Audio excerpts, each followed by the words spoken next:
புரட்டாசி 2வது சனிக்கிழமையை முன்னிட்டு இன்று நாம் பார்க்க இருக்கும் திருத்தலம் வேலூர் மாவட்டம் குடியாத்தம் அடுத்த மீனூர் மலையில் அமைந்துள்ள ஸ்ரீ வெங்கடேச பெருமாள் திருக்கோயில்.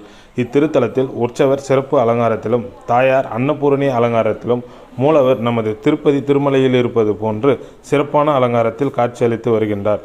அனைவரும் தரிசித்து ஸ்ரீ வெங்கடேச பெருமாள் அருள் பெறுமாறு கேட்டுக்கொள்கின்றோம். மேலும் இது போன்ற உங்கள் ஊர் சிறப்புமிக்க திருவிழாக்களை யூடியூபில் SK பக்தி சேனலை அழைக்கவும்.